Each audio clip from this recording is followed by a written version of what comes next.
Dear brothers and sisters, God bless you. This is John Dupuy, and I'm very honored and excited to offer this two-part conversation with my friend and colleague, Steve McIntosh. He is an extraordinary philosopher of great depth and erudition. His recent book, Developmental Politics, shows that there not only is light at the end of the tunnel, but there's light in the tunnel, and we can do better. And we can heal our wounds and our divisions, and we can evolve to something that is more functional, more helpful, more beautiful, and more inspiring. And that's what we're talking about. And that's what Steve's work has been about for the last few years. So listen to this man and open your heart and weep, because it's good stuff at the time we need it the most. God bless. Thanks for listening.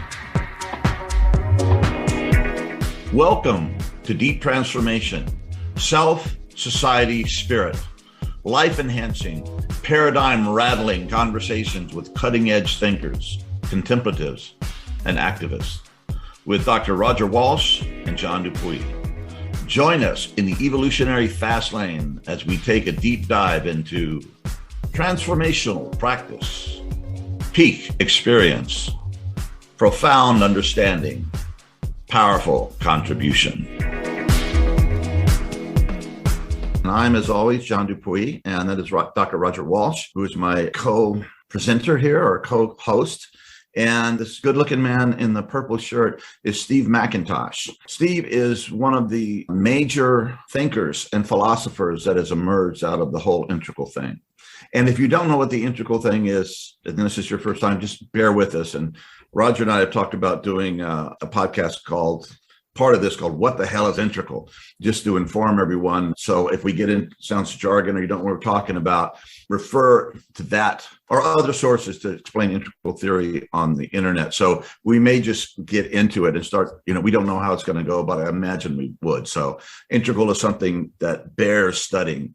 And Steve is one of the true lights that has emerged out of this movement, out of this uprising of consciousness, as is Roger. And so it's very exciting to have, for me, to have both of you here to engage in this conversation. The latest book that Steve has produced is called Developmental Politics. The state of the world and the state of my country politically is something that I deeply grieve and feel great pain. I can kinesthetically feel the divisions and hurt in our country. And in Integral, there was kind of a vague idea that maybe this could help heal us and stitch us back together. But Steve, you took this issue and you wrote a book of great wisdom, and you're an extraordinary writer. I mean, you're obviously you're a deeply philosophical writer who knows classic philosophy, but you write in a way that is very clear and very concise. And this book could be this thick, but you made it short and to the point. And I really admire your writing and the ideas that you're presenting here. And I turned Roger onto it, and I bought this book multiple times, and I keep giving it away. So you guys got to get the book, okay? Read it and give it away. And in fact, we have the mayor coming to lunch with us for whatever reason. And my last copy is going to the mayor today. So I'll be ordering more multiple copies. Bless you. Yeah. So welcome, Steve. And thank you. Thank you so much for the work that you're doing in the world and pointing a way that offers us hope. And not only hope, but a methodology of how to get there. Thank you. Thank you, John. It's an honor to be with you and Roger and to talk about these exciting developments, our mutual worldview, I could say, the emerging worldview that brings us together. So I'm looking forward to talking about it with you. Yeah, and I would say by way of introduction that John's right. He gets credit for telling me about your book, and I've devoured it twice now and just am very excited by it. And to provide a little context, my day job is as a professor of psychiatry. For me, one of the most exciting discoveries in psychological sciences over the last 50 years is that adult development, psychological development and maturation can continue throughout adulthood. The mind doesn't have to stop growing when the body stops growing. And that is a revolutionary discovery. It points to potentials, capacities that are latently available to all of us, and points to the idea that what we take as normality is not the ceiling of development. It's more like a collective form of developmental arrest. And it just reshapes our concepts and vision of what's possible. That's beginning to emerge as a very, very important idea in psychology and mental health. But only very recently with your work is it being applied to politics and culture. And so I was very excited to read your book and see that you were presenting a framework for seeing how we can understand so much of the challenges and pain and conflict in our society and in the world through a developmental lens, and just illuminate some of these conflicts and make sense of them in a way that we haven't been able to so far. And by that, point to ways out, or ways through. So it's a beautiful contribution. I too, like John, love your book, Developmental Politics, and would just love to hear whatever way you think would most effectively bring us into a discussion of this topic. And let me ask one question before you get going, Steve. I'm really interested in how you came to write this book. Now, some of the ideas are foreshadowed in your earlier books, which I've read, but was it, a flash in the night through a dream? Or Ken once said in a conversation that he didn't write books to tell people what he knew, but to find out what he needed to know. So did this develop in the process of writing it, or how did this come to be? Sure. Well, the story wouldn't be complete because it's kind of been the culmination of a lifetime in some ways. I hope to write other books eventually, but it's been decades in the making. We could say it that way. The basic thesis is that our society has been disrupted by cultural evolution, by growth, and that there is a way forward through further growth, right? The growth that has differentiated us, that stretched us out to the point where America is a bitterly divided society, not just left and right, but within the left and the right, that those forces of cultural and the evolution of consciousness and culture have not finished with us. The turmoil and negative life conditions that we face at this time in history in 2021, that these can be viewed from a positive perspective as being ripe for further development, that these problematic life conditions are in some ways the perfect life conditions for the emergence of this next great phase of human history, which is beginning to appear on the horizon, right? So we can get into what this worldview is, how it affects politics, but to try to answer your first question, I guess when I was 12 years old, I felt a sense of calling. That is, I was born in 1960. The 60s were going on. I grew up in Los Angeles. It was very exciting. I wanted to be a hippie, but I was too young. And so I felt as though there had been a kind of a renaissance, which I was, sort of left out of. And so I wanted to embrace that as soon as I could. But I sensed that there was something more to come, that the revolution of the 60s was not the only potential renaissance. And I don't want to attribute too much prescience to myself back at 12 years old, but this sense of cultural emergence, of renaissance, of positive evolution, that was something that I felt deeply called to at an early age. And so much of my study was, at the time in the 70s, what was really fresh and emerging was what I now call, or what many of us call, progressive spirituality, right? I guess a derogatory term might be New Age spirituality, but I was not raised in any religious tradition. So I was hungry for spirituality as a young man and began searching for it eclectically. The elements which were most intriguing to me were the intersection of science and spirituality. That seemed to be where there was some really new truth emerging. And so I continued to pursue progressive spirituality throughout the 70s. But then by about 79, I realized that I wanted to try to make an impact on society and that I needed some credentials. I couldn't just be a counterculturalist. So I went to study entrepreneurship, in an undergraduate business school, and that led me to law school, again, to establish my credentials and allow myself to become a player, in society and entrepreneurial. I had a sense that would come in handy later. Then in the 90s, I guess it's fair to say that I've had a variety of spiritual awakenings in my life. But in 94, I had a pretty big one, and I felt this sense of being called to participate in some kind of renaissance, pulling me back. And I decided that my study of history had shown me that many of these periods of cultural fluorescence were marked by art movements, which kind of captured the essence or the aesthetic, right? So, in the 60s, the 60s music was a big part of the emergence.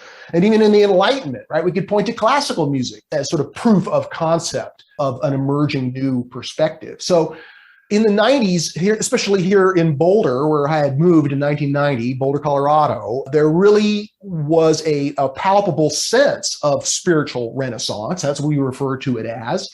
And so I felt that I could participate in that by helping to intuit and express the tenets of this emerging spiritual renaissance art movement. And so I founded a company to create what we termed cultural artifacts of the spiritual renaissance. And while the art movement that I was trying to intuit didn't quite emerge as I had hoped, the company went pretty well. By the end of the 90s, I began to be disappointed with the spiritual renaissance that wasn't quite maturing, right? That progressive spirituality seemed in many ways to not live up to its promise, that it had been taken over by excessive magical thinking and commercialism. And so I had a sense of disappointment and even a degree of disgust with progressive spirituality. And it was around that time, around 1999, that I discovered the book Spiral Dynamics. And so I had read Teilhard de Chardin in the 80s. I had read a couple of Ken Wilber books, but didn't quite connect thoroughly. During the 90s, we all had a sense that something was emerging, but progressive spirituality didn't seem to be the right definition. And so in 1995, when the Institute for Noetic Sciences published Paul Ray's sociology survey, which identified three major worldviews, the traditionals, the moderns, and what he called the cultural creatives, that was big news here in Boulder. We all said, the culture creatives, that's who we are. That's what this is about. But yet even that seemed to glorify the cultural creatives. It wasn't intellectually rigorous enough. It was too much of a sales job, it seemed to me. So then when I discovered the work of Claire Graves as popularized by the book Spiral Dynamics, I thought, wow, now here's a description of this worldview, this cultural creative worldview that illuminates both how I'm and why I don't feel comfortable in this culture, why it feels like there's something more, something next beyond this. And it was after that, in 2000, after getting into Spiral Dynamics, that I was invited to join the Integral Institute in 2000. And participated in a couple of the groups, the Integral Art Group and the Integral Business Group in the early 2000s. But then I realized that I had my own contribution to make to this, and that it would be that in some ways, while I admired Ken Wilber, I wasn't really prepared to become a Wilberian, or I couldn't just follow him because I had some ideas of my own. I had some ways in which I differed from his thinking. So I definitely have benefited significantly from Wilber's thinking. And when I get it right, hopefully I'm standing on his shoulders. But at the same time, I'm not a Wilberian. And so I realized that I had a contribution to make that was independent of the Ken Wilber social holon, I guess you could say. And so I began working on that book. My first draft was too academic. Even my mother couldn't read it. I realized I've got to try to simplify this. So I did my very best to make at least part one of my first book an accessible description of this emerging worldview that wasn't completely following everything that Ken Wilber had written about it. And that was that book that came out in 2007, Integral Consciousness and the Future of Evolution. And at that point, I realized that this was my calling, that this was the next renaissance that I had in some ways been unconsciously preparing for my entire life. So in some ways, I was ruined as a business person. Even though my business was going strong and I was the CEO of the business, I realized that I had to make a go of trying to contribute to integral philosophy, and that this was my true life's calling.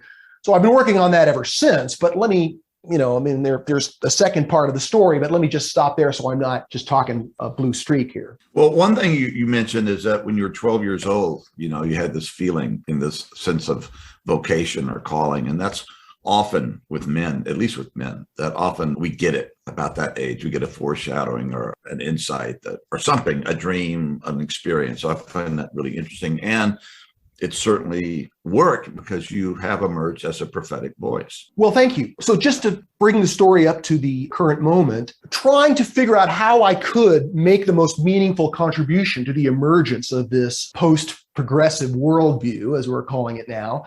The next book that I was called to write, I did a kind of a vision quest assisted by hefty doses of psychedelics.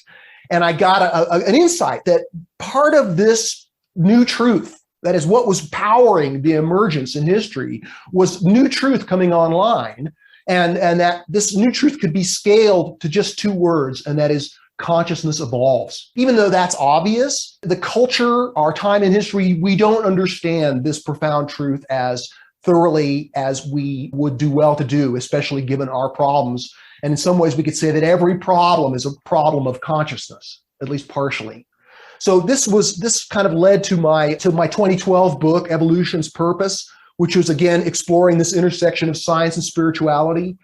But when that book came out, I realized that the place where this new truth could be applied most beneficially, where the leading edge of potential applications was in politics. Part of this came from seeing how climate change, for example, through the work of Al Gore and his Inconvenient Truth movie, there was quite a lot of building political will to address climate change in a serious way.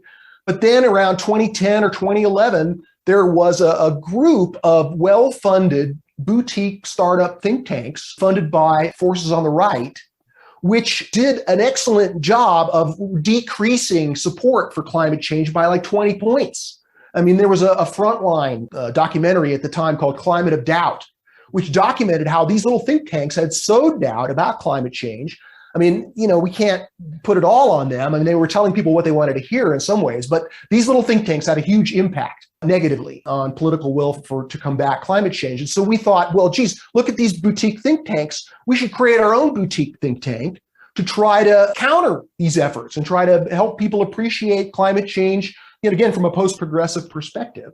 So in 2012, myself and Carter Phipps, we co-founded the Institute for Cultural Evolution with an eye toward influencing American politics with the new truth of interval philosophy. We worked for over several years developing the think tank, building our board of directors, getting support. We held a variety of conclaves, sort of elite gatherings of influencers. We held a couple at Esalen. We worked with the board of directors of Esalen to try to impact polarization. And we had many luminaries like Jonathan Haidt and Margaret Hoover, and from people from the left and the right join our conclaves. And it served as our own kind of political education, seeing kind of the lay of the land and who was concerned about climate change, who was concerned about polarization. But then by late 2013, we began to realize that the problem that we were focusing on, climate change, which is still a significant concern of ours, that ultimately the thing that was blocking more concerted national action on the issue was hyperpolarization. The stretching out, as I mentioned at the beginning, this sort of ways in which these worldviews that used to have at least a cultural truce, that these factions of the society are really flying apart in many ways. And so we realized that we needed to focus the emphasis of the think tank on hyperpolarization, working on overcoming polarization. And so we continued to work on that until about 2016. And then in the summer of 2016, we realized that we had a lot of political experience, we had a lot of thinking, but we needed to put a stake in the ground regarding what our thinking was, that just having a website or putting on conclaves or writing white papers or op-eds, that wasn't going to get the job done. We needed a book. And what really spurred me to try to undertake this book was that one of our board members, John Mackey, CEO of Whole Foods, suggested that he and I and Carter Phipps write a book together. And that, of course, was exciting because with Mackey's reputation, we could get a much bigger book deal, get much more publicity, et cetera. So we started working on that book, and I dove into political philosophy. I had read a lot of political philosophy, but I started to digest it more deeply, read it more widely, and consider it more thoroughly than I had in the past. And by about April of 2017, it became evident that our attempts to sell a kind of a mainstream, New York published political book, that was not coming to pass, that the big publishers were not interested in what we had to say about politics. They were interested in what John Mackey had to say about leadership. Leadership is this insatiable category in publishing, even though there's probably 100 leadership books published, a day. Nevertheless, that this is a safe category that the New York publishers were interested in. And so we realized we needed to shift gears, and that the book that I would eventually co-author with John Mackey and Carter Phipps would be about business leadership, and in some ways a sequel to John Mackey's 2013 book, Conscious Capitalism. So that book continued to develop, but in the meantime, I had this big head of steam for a political book that I was extremely excited about, and I realized that I had to write this book on my own. So throughout 2017, 2018, 2019, It's a short book, but it took a lot of time to write. I produced the manuscript, was able to get a small publisher to publish it. And that book came out perfectly timed for the pandemic, March 1st, 2020. And so, that was a challenge to overcome. But since the book has come out, we've attracted a lot more support to our think tank, the Institute for Cultural Evolution, which now has a significantly larger budget. We've hired a very capable executive director to help build out all of the programs that we are initiating in the think tank.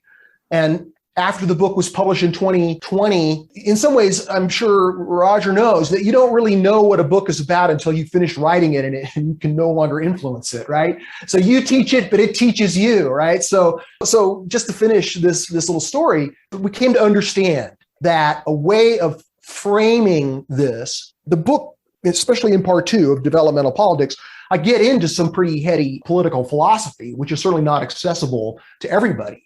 But like in my first book, Integral Consciousness, I tried to make part 1 useful, pragmatic, and accessible, and then I was allowed to get more philosophical in part 2. But this attempt to popularize, to de-intellectualize, to make these ideas accessible to people who may not be interested in political philosophy, that's been a very important goal, both personally and with our organization. So the framing post-progressive is something that sort of appeared to us as a way of describing this.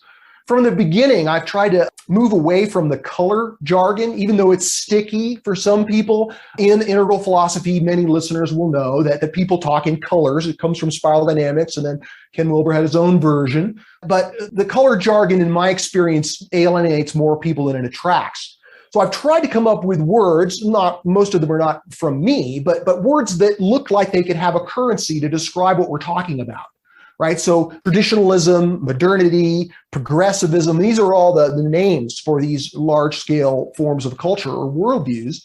And so a name, integral's good, but it's got its own baggage, and it doesn't, if you don't know what it means, although it says, integration, and that's certainly a description, we needed something a little bit more punchy, something that would be mildly polemical, but in a way that we could say post-progressive and then say we're not anti-progressive, right? We're trying to be even more inclusive than progressivism. We're trying to transcend it and include it with something higher. So this framing of post-progressivism and then this idea of cultural intelligence as a handle on integral consciousness, right? So full-blown integral consciousness is one thing, but something that people need to develop into, right? They may get aha moments along the way, but it takes a while to gain that worldview, as you two know.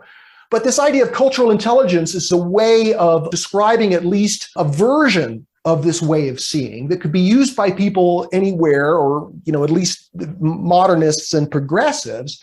In the 1990s, Daniel Goleman popularized emotional intelligence, and that was all of a sudden became viral. Everybody wanted to be emotionally intelligent, and that developed a whole movement. We thought, okay, cultural intelligence, if you Google it, is more like business manners at this point, as it's defined by the Harvard Business Review. But we wanted to redefine it as this ability to recognize your own worldview, to step outside of your worldview, to recognize the positives and the negatives of the other worldviews in the culture, and maybe even recognize the interdependence of our larger cultural ecosystem. So there's a lot more to cultural intelligence, but that's the quick idea, to give it a handle. There's something that people might aspire to. Something that business people or leaders might want to recognize as something that they could develop for their skill set.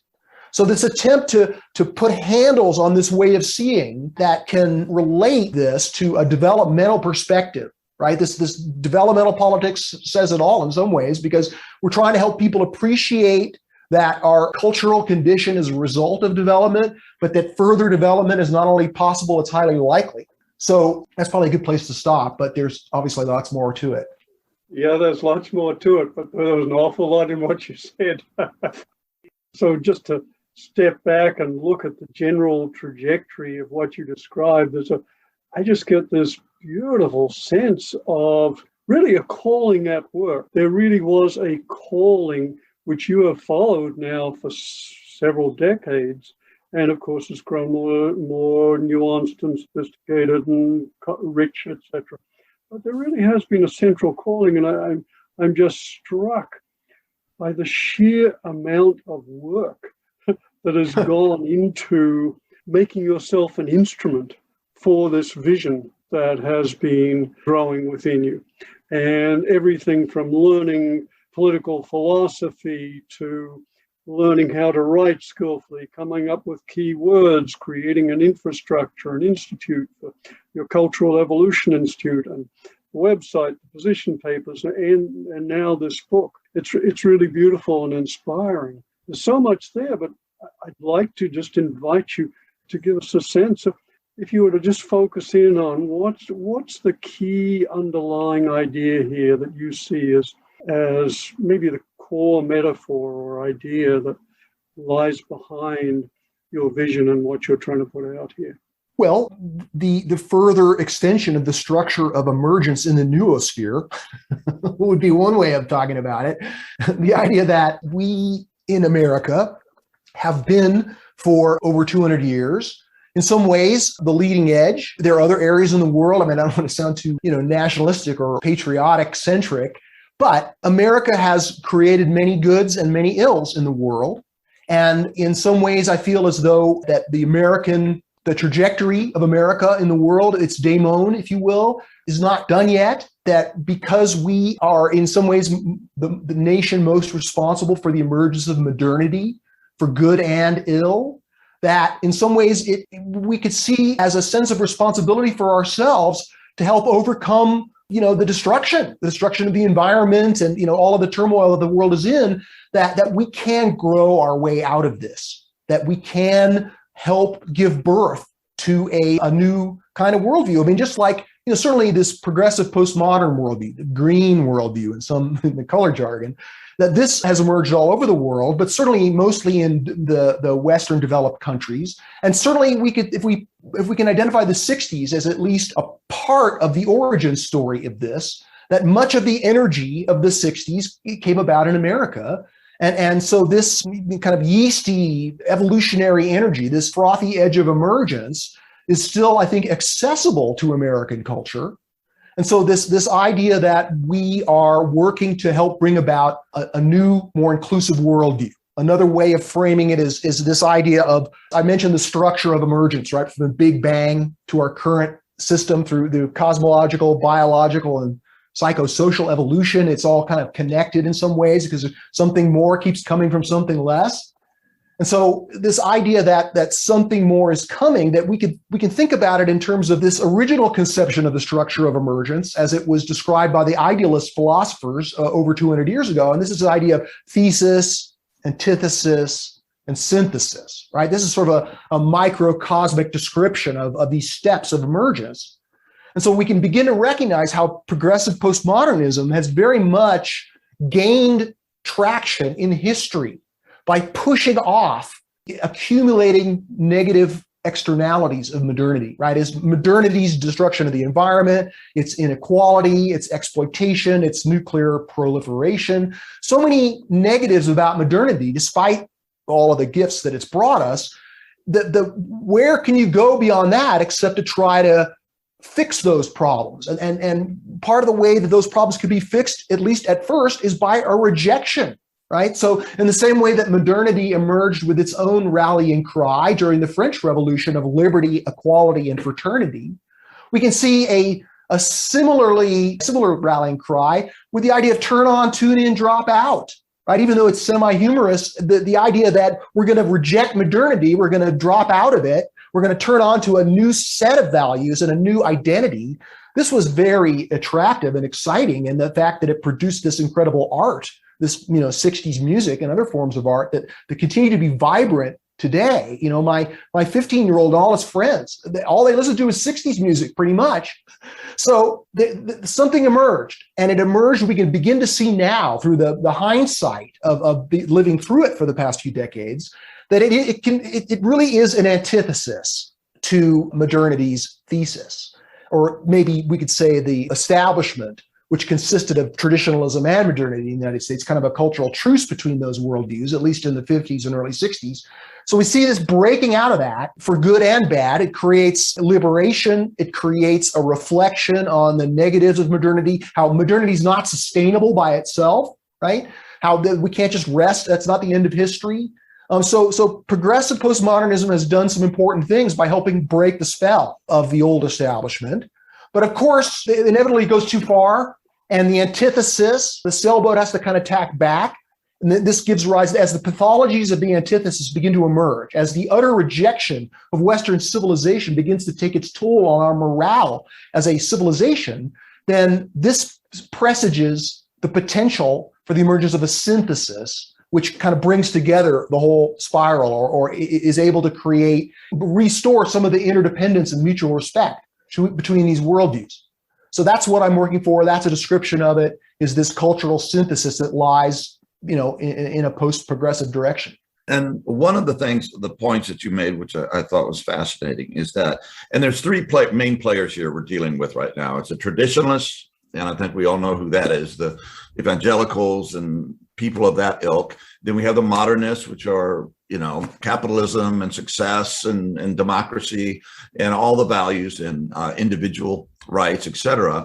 And then we have the progressive or the postmodern. But one of the points that you made in the book is that just one of the examples how these things can work together, that modernity has not been able to produce a set of values to control its own negative impulses. Like there's a market for chopsticks in China, so let's chop down all the trees in the Amazon. I mean, I'm using a silly example, but if there's money to be made, but the values of the traditionalists of honesty, fair play, telling the truth, sacrifice your individual well-being for the sake of the good, and the values of the progressives in the love and the respect of nature as something essential that we emerge from. Both of these values are needed for modernity, and modernity is the next stage that most of the world is going to merge into. But it can use both the values that are created in traditionalists and in the postmodern. It's helpful for this kind of governing power of modernity. And then you get into each one of these levels has its own core bedrocks of values that when I read, I go, oh yeah, well, I agree. I guess I'm a traditionalist. Oh, I agree with I guess I'm a modern. And then of course I'm a progressive. Somehow it takes away the venom and the poison and the hatred, and we go, wow, all of these people are bringing essential stuff to the party. So how can we begin to connect with each other with compassion and respect from whatever position we are? And I think you're delving into these core values. I hadn't heard anybody do that before, and I think it's a tremendous gift that you brought forth, and maybe you'd like to speak a little more about that. Sure. Well, the idea that most of politics, at least the way it appears to the media, is concerned about candidates, political parties, political interests, political conflicts. Those are all in some ways unavoidable versions of politics, and they can either have healthy expressions or unhealthy expressions. But below all of that, at a level that's harder for people to see, and indeed sometimes harder for social science to penetrate into with any kind of clarity, is this level of what I call bedrock values, where people's sense of identity and their loyalty and their connection to structures of history, which continue to live in the present, right? These are, when we begin to recognize the values, that's where it becomes possible to create new forms of agreement. In other words, in our current political climate, there's very little common ground left, right? When I give talks, I usually hand out little magnets. And so I give people a kinesthetic sense of they put the two magnets together and they stick like glue, and then they turn them around and they can't put them together.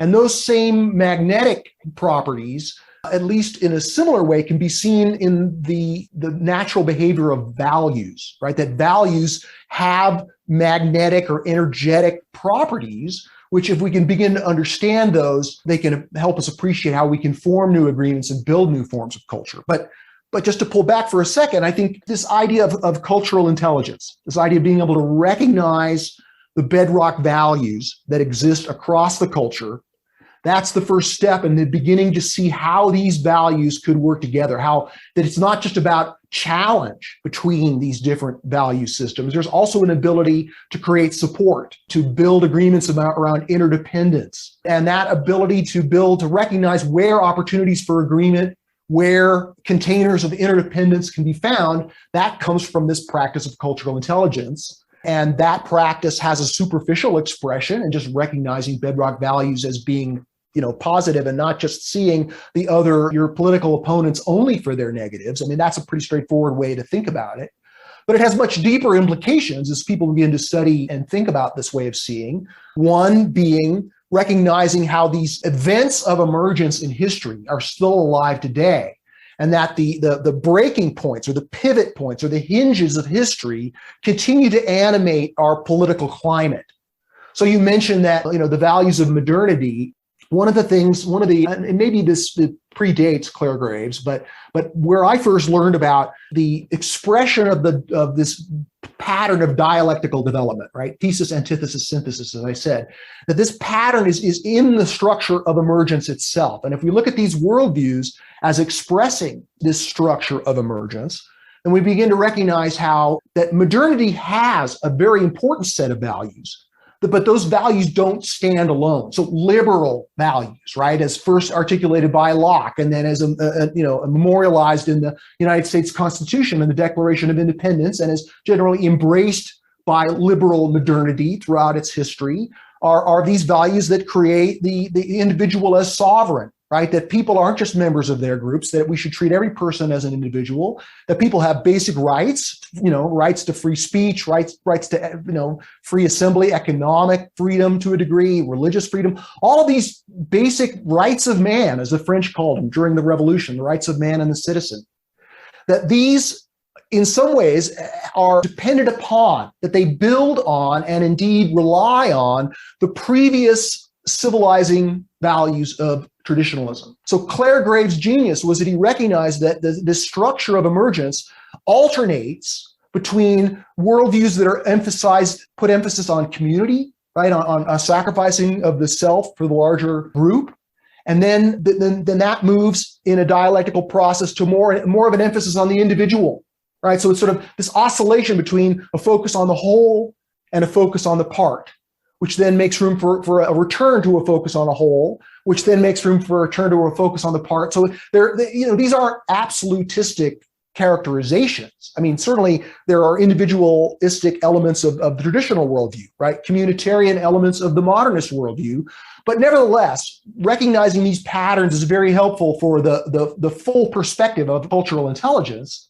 And that is recognizing that modernity depended on, it emerged out of and continued to rely on the accomplishments, the evolutionary accomplishments of traditional civilization, right? The Judeo-Christian civilization of the Western world, its own success provided a platform for its own transcendence. But that transcendence was still interdependent. They still relied on these traditional values. And for many years, as modernity continued to emerge throughout the 20th century, traditionalism supplied the moral system that helped create the civilizing container in which the individualistic values of modernity could flourish. But then as traditionalism lost steam, as it became scientifically and philosophically delegitimized in the minds of many elites, this truce between traditionalism and modernity could no longer hold, which sort of opened the door for the emergence of a new moral system, a new communitarian worldview, which progressivism is continuing to develop and supply. So now we have, in 2021, this tug of war between these two major communitarian moral systems on either side of modernity. Traditionalism pulling for the loyalty of modernists, and progressivism pulling for an alternative and seemingly incompatible moral system. And that's why most progressives are on the left, most traditionalists are on the right, but modernity is more divided, probably 60-40 between left and right. And that's because of this historical gravity between these two moral systems. And so understanding this state of play in evolution in our culture, especially in America, that points to the opportunity for another worldview. I don't necessarily want to characterize it as simply a return to the individualistic side. I want to say that the synthesis is able to appreciate for the first time through this kind of integrative meta perspective that's just emerging in history now, that it's possible to have both individualistic and communitarian value systems working together and informing each other like two legs. This is sort of the new opportunity we have, is to create a synthesis that can include, on their own terms and with the full-throated expression of their values, the traditional the modern, and the progressive, all within one cooperative cultural space, this new agreement space. So instead of trying to find common ground, which doesn't exist, right, because the magnet is polarized, we're trying to stake out higher ground, right? A more inclusive perspective that can appreciate how all of these worldviews, despite all their negatives, are ultimately interdependent.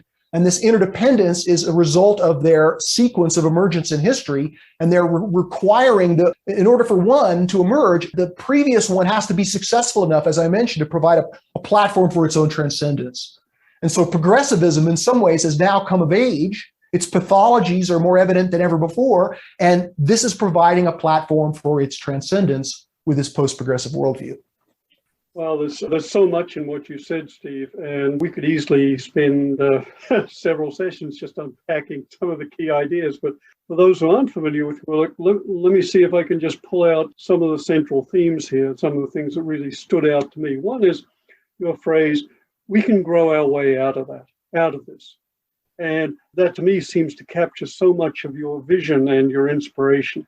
The idea that the very conflicts and challenges we're facing can be the fuel for us to grow beyond them.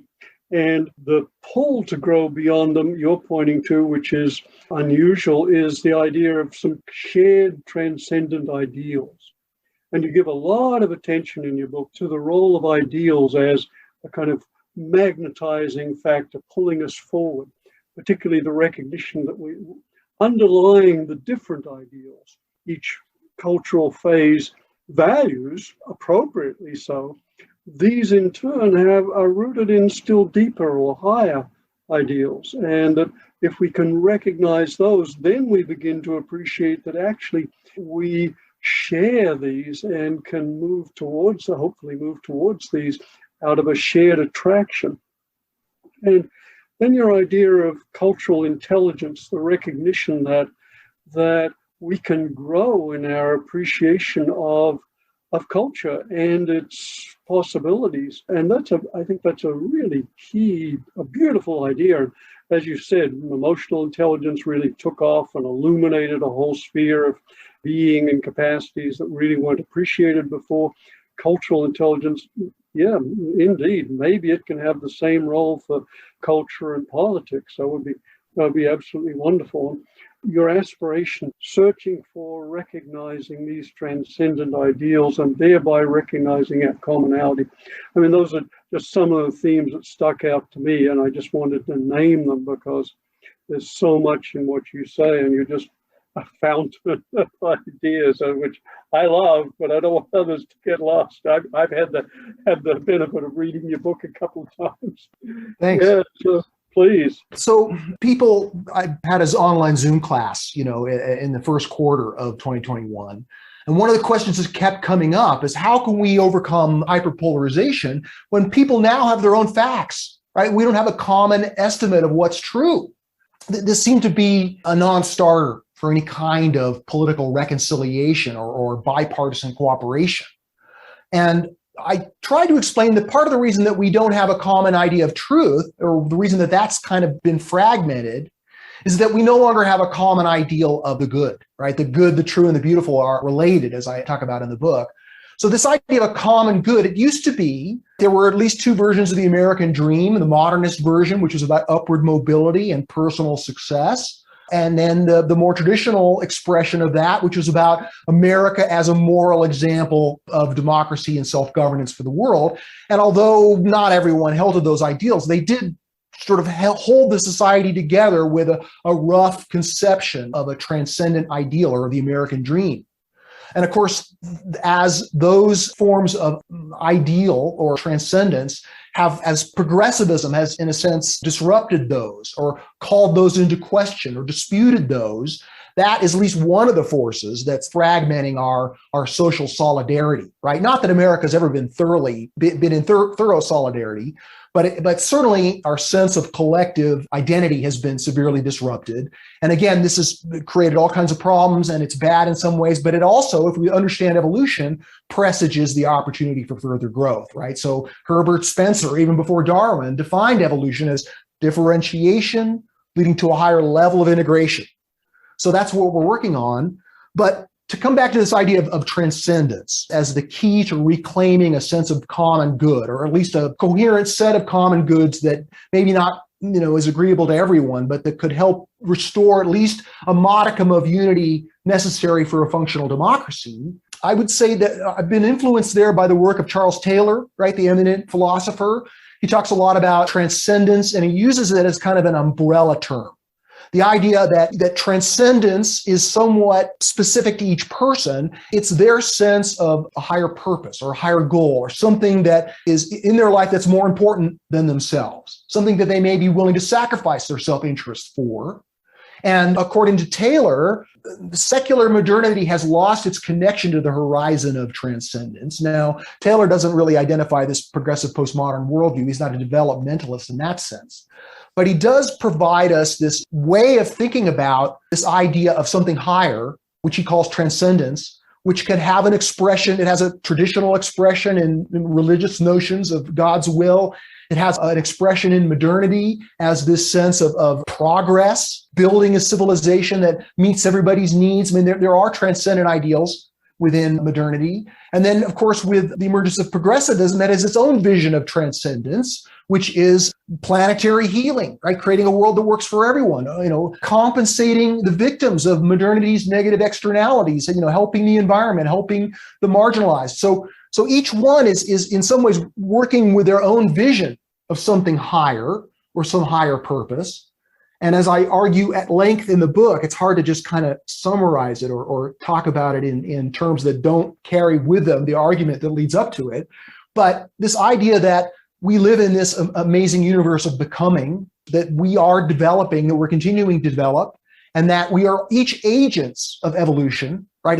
We're agents of the evolution of our own consciousness. We can be agents of cultural evolution, and that when we come to understand evolution more thoroughly, we can begin to appreciate how the opportunities for evolution that lie in front of us are now beginning to become more possible than ever before. So this new ideal of transcendence is this idea of ongoing cultural evolution within the noosphere on planet Earth. Now, let me say that I mentioned earlier this idea of common ground and higher ground. The idea that cultural evolution could become a transcendent ideal for these other worldviews or unite America, that's not what I'm positing. I don't think that's possible, in the same way that I don't think there's any common ground left, because centrism, which used to be in the center of modernity itself, as modernity has been transcended by the progressive worldview, there's no center anymore. It can no longer contain the whole, so it can't be the center. So this idea of higher ground is we're creating this new political agreement space, this new cultural place where people can begin to appreciate that this polarity that can be seen in almost every human polity. It keeps reappearing in almost every form of government. Some version of what I'm describing as the prime political polarity, which is those who are oriented towards fixing what's wrong and those who are more oriented towards preserving what's right. Now, of course, these flip, right? Sometimes the right is more concerned with fixing what's wrong, or the left is more concerned with preserving what's right. But in general, the right and the left, I don't just mean the American right or left, we see this right, some version of the right left in almost every human large-scale organization, is that this polarity is indestructible. It keeps reappearing, this preserving what's right and fixing what's wrong. So now that we can no longer find a relationship of challenge and support within modernity for that existential polarity, we can begin to reestablish an agreement space, or I shouldn't say reestablish, or establish anew, a place where people recognize that this polarity is permanent, that one side can't vanquish the other, and that if we want to make progress, we need to create this new culture, this post-progressive culture, where people try to embody this left and right within themselves, right? That they may be more oriented naturally toward fixing what's wrong, or the opposite, more preserving what's right. But the idea that your ability to forward the interests of the pole that you prefer are partially dependent on your ability to recognize the permanent interdependence of the pole you oppose. So if you're interested in fixing what's wrong, the insight of this permanent polarity in our political consciousness helps you appreciate that you've got to integrate some healthy concerns for preserving what's right. And so recreating the polarity within our own within our own political perspective, within our own political discourse, within our own cultural framework, this is what then allows, within that kind of cultural agreement space, we could begin to recognize the ongoing evolution of consciousness and culture as a kind of transcendent purpose, which could create or supply a new American dream, at least in this new culture. Steve, I think that's such a powerful insight. I had gone from one end to the polarity of the other as far as wanting to fix everything and tear it all down almost. Just God, Western civilization disaster, it's destroying the planet, etc., to an appreciation of it. I feel now that I have both of those drives almost equal. Great passion for both, for honoring what's good and wanting to fix what's broke. So maybe that's part of moving toward this understanding. Hey, brothers and sisters, what you just listened to was just part one of a two-part conversation. So stay tuned, keep coming back, listen to Steve and listen to us, because this is stuff we all need to be working on, becoming the answers of the questions that need to be asked at this time. Today's episode was brought to you by iAwake Technologies. Visit the Deep Transformation website to find out more about iAwake's audio tools designed to wake us up, grow us up as a part of our daily deep transformational practice. Thank you for joining us. If you enjoyed this episode, please subscribe to the Deep Transformation Podcast, and we greatly appreciate your comments, suggestions, and questions. Thank you for all you are and all you do. From John, Roger, and the Deep Transformation team.